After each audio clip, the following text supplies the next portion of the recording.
साथियों नमस्कार, अखिल ज्ञान चैनल में आपका स्वागत है। मैं इस वीडियो में आपके मांग के अनुरूप यह बताने चल रहा हूं कि सीजीपीएफ की जो पासबुक होती है किस तरह हम भरेंगे।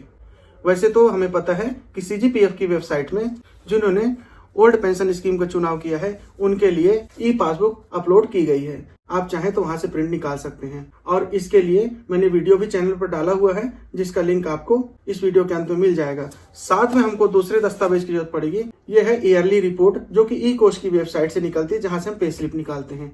इसके लिए भी मैंने वीडियो बनाया हुआ है, उसका भी लिंक आपको लास्ट में मिल जाएगा और इन दोनों वेबसाइट का लिंक आपको वीडियो के डिस्क्रिप्शन में मिल जाएगा। दोनों दस्तावेजों के आधार पर हम सीजीपीएफ की पासबुक भरेंगे।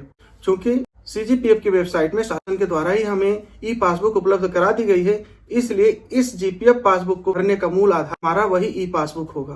तो यदि वीडियो अच्छी और उपयोगी लगे तो लाइक और शेयर कर देंगे और चैनल पर अगर पहली बार आए हुए हैं और पहले सब्सक्राइब नहीं किए हैं सब्सक्राइब भी कर लेंगे। मैं आपके लिए इसी तरह की वीडियो बनाता रहता हूँ। यदि कुछ और भी टॉपिक पर वीडियो चाहिए तो उसके लिए आप कमेंट कर सकते हैं और उसे मैं पूर्ण करने का प्रयास अवश्य करूंगा। यहाँ पर आप देख रहे होंगे ये हमारा ई पासबुक है, ये हमारा ईयरली रिपोर्ट ई कोश का है और हमें इसमें लिखना है। अगर हम इसके कॉलम को देखते हैं, चूंकि हमारा मूल आधार ई पासबुक ही रहेगा क्योंकि ये सीजीपीएफ की वेबसाइट पर अवेलेबल है। तो यहाँ पर कॉलम को मिलाते चलते हैं। तो यहाँ पर माह है, वाउचर क्रमांक हमारा यहाँ पर लिखा हुआ है ई पासबुक में। उसके बाद आता है बिल क्रमांक एवं दिनांक। तो बिल क्रमांक एवं दिनांक हमारा ईयरली रिपोर्ट में है। भुनाने की तारीख तो वाउचर दिनांक जो है यहाँ पर भुगतान माह लिखा हुआ है ई पासबुक में, वो डेट आ जाएगा। कोषालय का नाम, आपका जिला कोषालय का जो नाम है यहाँ पर आ जाएगा। बिल का स्वरूप पे लिखना होता है, PAY। फिर बिल की रकम है, सकल राशि यहाँ पर इन्होंने दिया हुआ है ई पासबुक में सकल राशि। वेतन की शुद्ध राशि भी इसमें नेट अमाउंट लिखा हुआ है। फिर है कटौती शेड्यूल का योग, इसे हम खाली छोड़ देंगे। मासिक कटौती, यहाँ पर मासिक कटौती की राशि डाल देंगे।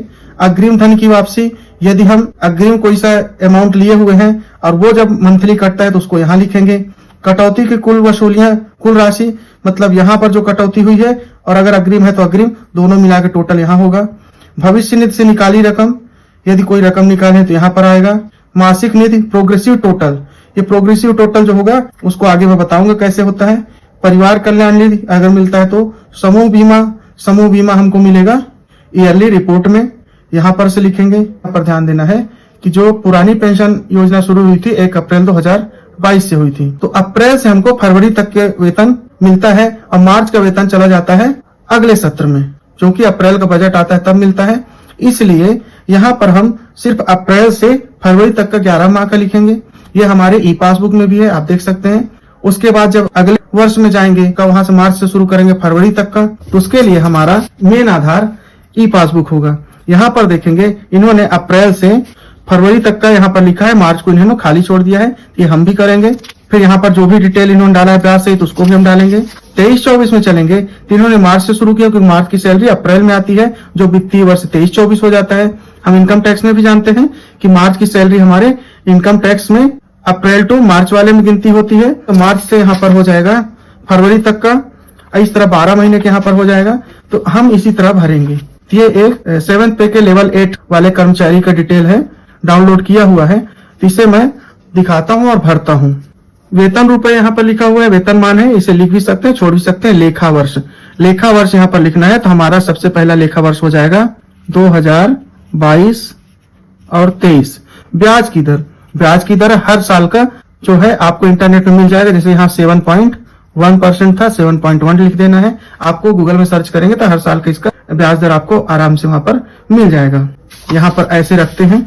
तो सबसे पहले है माह का नाम, अप्रैल दोनों जगह है। वाउचर क्रमांक, तो वाउचर क्रमांक यहाँ पर लिखा रहता है, ये यहाँ पर वाउचर क्रमांक है। जैसे 263 लिख देंगे। डेट भी इसका लिख सकते हैं, 5/5/22 है। बिल क्रमांक के लिए हम उस शीट को देखेंगे, तब तक बाकी चीज भर लेते हैं। भुनाने की तारीख यही 5/5/22 यहाँ पर भी आएगा। कोषालय का नाम, आप अपने जिला कोषालय का नाम यहाँ पर लिख देंगे। रायपुर है तो रायपुर लिखेंगे, बिलासपुर है तो बिलासपुर लिखेंगे, चाहे तो आड़ाई से लिख सकते हैं क्योंकि एक ही ट्रेजरी रहेगा। बिल का स्वरूप सब में आपको पे लिखना है। सकल राशि इन्होंने लिखा हुआ है, ये जैसे यहाँ पर लिखा हुआ है 49,861। शुद्ध राशि 44,629। कटौती का शेड्यूल योग यहाँ छोड़ देते हैं।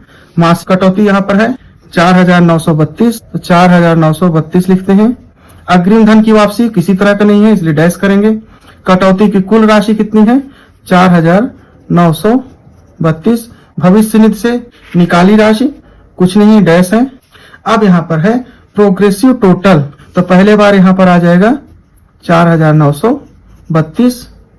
परिवार कल्याण निधि कुछ नहीं है। अब यहाँ पर हम आते हैं, दूसरी शीट लेते हैं। अब हम ये शीट ईयरली रिपोर्ट ले लिए हैं। यहाँ पर ईयरली रिपोर्ट से हमको क्या क्या चाहिए? बिल नंबर और दिनांक। तो बिल क्रमांक और दिनांक, यहाँ पर ये कौन सा नंबर है? यहाँ पर लिखा है 263, तो 263 वाला ये वाला है। जो 4/22 लिखा हुआ है यहाँ पर हो जाएगा 52। डेट है 28/4/22 का। और इसमें देखेंगे हम समूह बीमा। समूह बीमा यहाँ 300 रुपए हर महीने कटौती है। यहाँ समूह बीमा जो वाला जो भाग है यहाँ पर 300 लिख देंगे। तो हम पूरा ये डाटा अप्रैल से ये सितंबर और अगले पेज में कहां तक है? फरवरी तक। तो मैं इसको लिख लेता हूं इस साल वाला। अब आता है प्रोग्रेसिव टोटल की।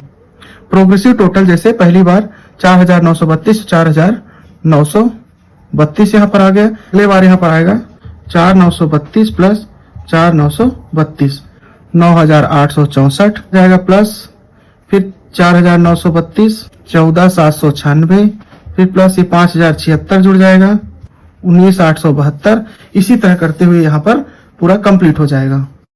अब यहाँ पर देखिए कि यहाँ पर मैं इसे प्रोग्रेसिव टोटल करते हुए लाया 55,404 और यहाँ पर भी 55,404 है। रहेंगे तो यहाँ पर मार्च का नहीं दिया हुआ है, मार्च का क्योंकि अप्रैल में उधर जाएगा।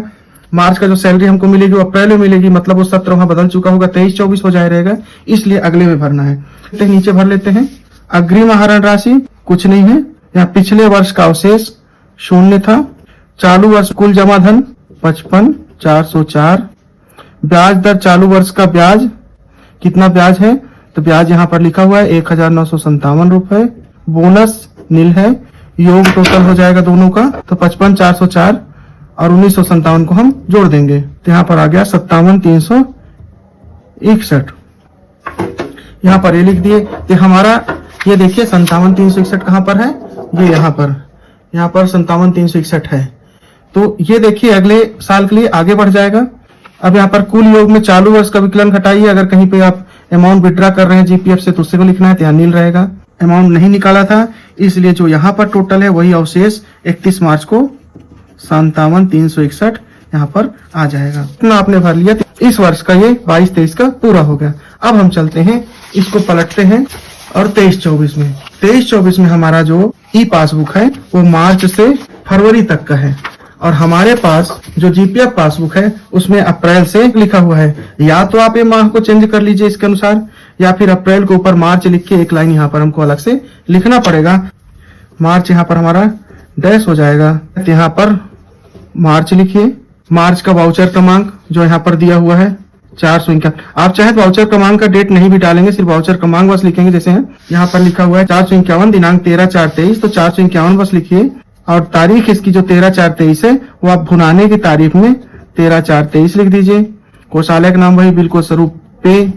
सकल राशि 58,189। शुद्ध देयक राशि 52,813। कटौती 5,076। अग्रिम कुछ भी वापस नहीं है। कुल राशि 5,076 ही कट रहा है। भविष्य निधि से निकाली रकम कुछ भी नहीं है, डैश रहेगा। प्रोग्रेसिव टोटल आपका 5,076। अब अप्रैल का यहाँ पर लिखेंगे, तो अप्रैल का यहाँ पर आ गया 986। डेट 28/4/23। पे 58,189। 52,813 डैश 5,076 डैश 5,076। अब इन दोनों का योग यहाँ पर आ जाएगा 10,152। अब हम यहाँ पर देखेंगे कि 451 नंबर का जो वाउचर है वो हमको ईयरली विवरण में भी यहाँ पर मिलेगा। अगले सत्र में चला गया है। यहाँ 451, यहाँ बिल नंबर हम लिखेंगे 12/4, यहाँ पर 19/12/4/23। अप्रैल वाले में है 79/26/4/23। तो मार्च अप्रैल एक ही लाइन में हो गया, यहाँ पे नहीं तो मिटाना पड़ता। और इस तरह का पासबुक तभी अवेलेबल नहीं है कि मार्च से फरवरी तक का। तो इस तरह से इधर फिर मई, जून, जुलाई, अगस्त करते हुए फरवरी तक पूरा लिख लेंगे। तो इसको भी मैं एक बार भर लेता हूँ। अब ये लेखा वर्ष 23-24 का भी मैंने उसी तरह भर लिया है। यहाँ पर कोषालय का नाम रहेगा और यहाँ पर वाउचर क्रमांक मार्च से लेकर फरवरी तक, जैसा कि हमारे ई पासबुक में दिया हुआ है। इस तरह 62,160, तो टोटल हमारा 62,160 हुआ। हमारा 23-24 में भी अगर हम यहाँ पर भी देखते हैं, यहाँ पर भी 62,160 ही आया हुआ। यहाँ पर हमारा पिछला आया था 57,361, तो यहाँ पर पिछले वर्ष का अवशेष हम यहाँ पर लिखेंगे 57,361। चालू वर्ष में कुल जमा धन 62,160।